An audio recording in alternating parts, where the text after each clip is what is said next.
بہت چھوٹی سی آیت کا ایک ٹکڑا ہے، لیکن پورا اسلام اسی کے اندر سمایا ہوا ہے۔ پورے قرآن کریم کی تعلیمات کا ایسنس اور اس کا نچوڑ ہے قرآن کی اس آیت کے اندر، خلاصہ ہے۔ اے ایمانوں والو، تم اسلام کے اندر پورے داخل ہو جاؤ۔ یہ نہیں کہا اسلام لے آؤ، یہ کہا ہے کہ اسلام کے اندر پورے کے پورے داخل ہو جاؤ۔ اسلام کا معنی سلامتی کا ہے، امن و امان کا ہے، اور یہاں سلم کہا گیا، اس کا ایک معنی یہ ہے کہ اسلام میں پورے داخل ہو جاؤ، اور ایک معنی اس کا یہ ہے یا ایھا الذین آمنوا ادخلوا فی السلم کافہ، اے ایمان والو تم امن و امان اور سلامتی کے اندر پورے کے پورے داخل ہو جاؤ۔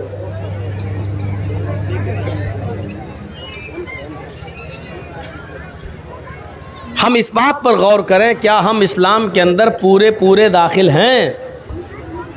اسلام کے اندر پورے کے پورے داخل ہونے کا مطلب یہ ہے کہ بہت سے غلط کام جو ہم کر رہے ہیں ہمیں ان کاموں کو بھی چھوڑنا پڑے گا۔ اسلام کے اندر پورے کے پورے داخل ہونے کا مطلب یہ ہے کہ ہمیں اپنی خواہشات نفس کی جو ہم پیروی کر رہے ہیں، اپنی منمانیاں جو چلا رہے ہیں ہر کام میں، ہمیں اس کو بھی چھوڑنا پڑے گا۔ اسلام لانے کے بعد آدمی اپنی مرضی کا مالک نہیں ہوتا ہے۔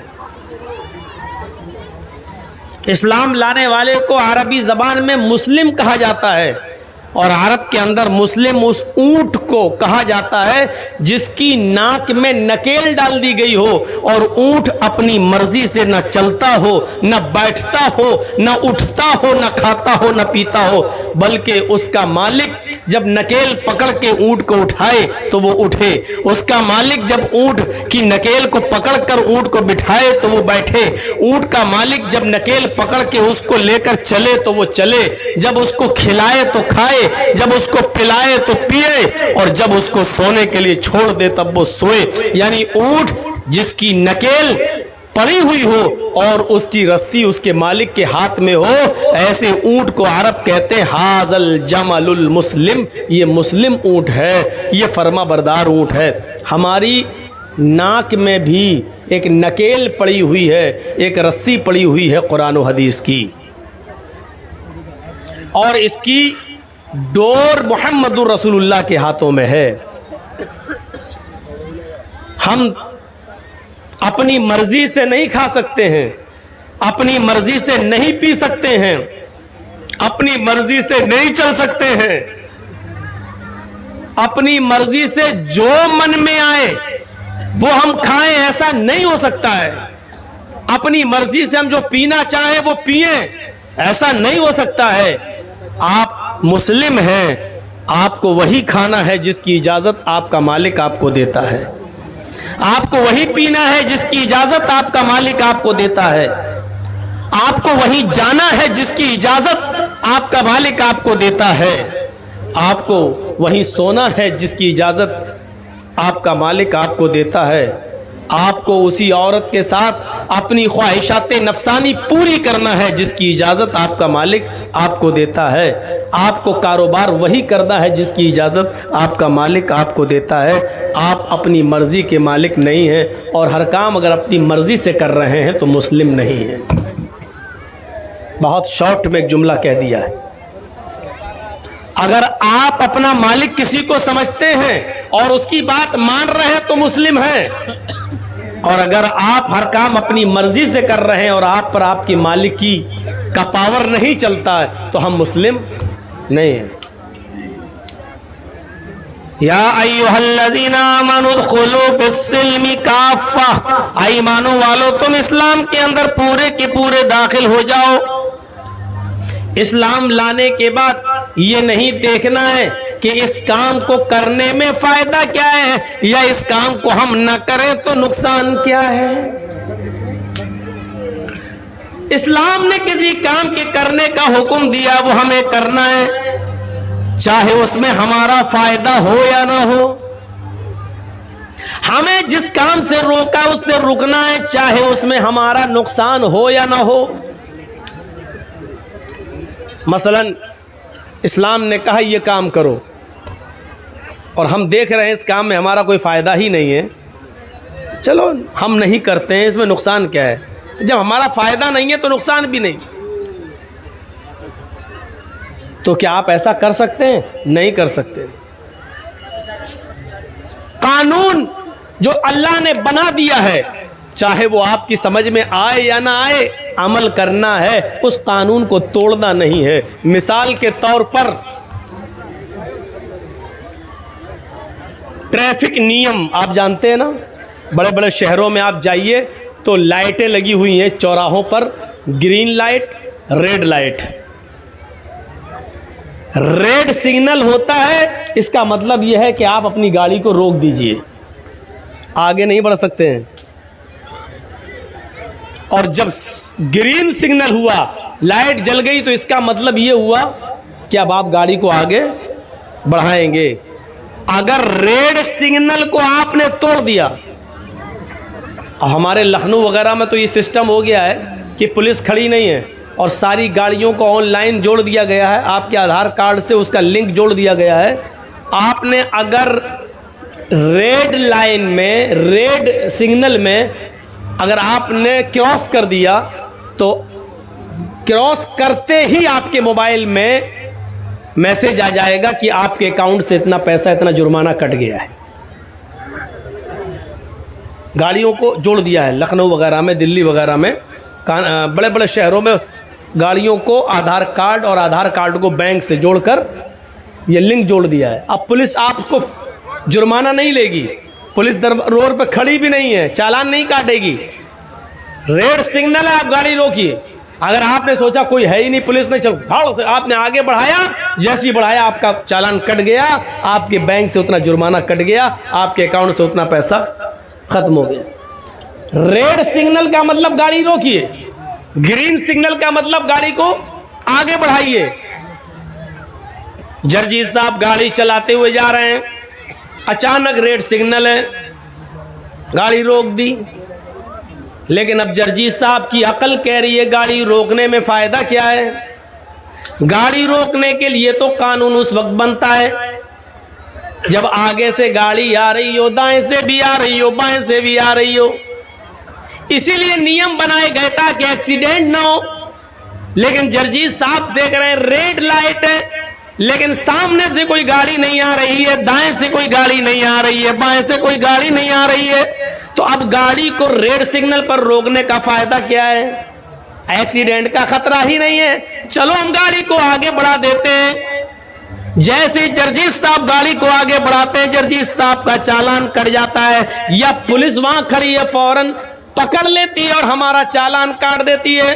اب آپ چاہے جتنا کہیے صاحب کوئی گاڑی نہیں آ رہی تھی، میں نے آگے بڑھا دی، نہیں، گاڑی آ رہی ہو یا نہ آ رہی ہو، کوئی ایکسیڈنٹ ہو رہا ہو یا نہ ہو رہا ہو، لیکن گورنمنٹ نے ایک نیم بنایا ہے، ٹریفک کا ایک قانون ہے کہ ریڈ سگنل پر آپ کو گاڑی روکنا ہے تو روکنا ہے، چاہے سامنے سے کوئی گاڑی آ رہی ہو یا نہ آ رہی ہو، ہمارا نقصان ہو رہا ہو یا نہ ہو رہا ہو، لیکن ہمیں قانون کو فالو کرنا ہے۔ یہی نیم ہے اسلام کا، ایک قانون بنا دیا ہے، اب چاہے اس میں ہمارا نقصان ہو یا نہ ہو، ہمارا فائدہ ہو یا نہ ہو، ہمیں اس قانون کو فالو کرنا ہے، ہمیں اس قانون پر چلنا ہے، ہمیں اس قانون کو پورا کرنا ہے۔ سر میں درد ہے، نیند نہیں آ رہی ہے، لیکن قرآن کا قانون یہ ہے کہ انما الخمر والمیسر والانصاب والازلام رجس من عمل الشیطان،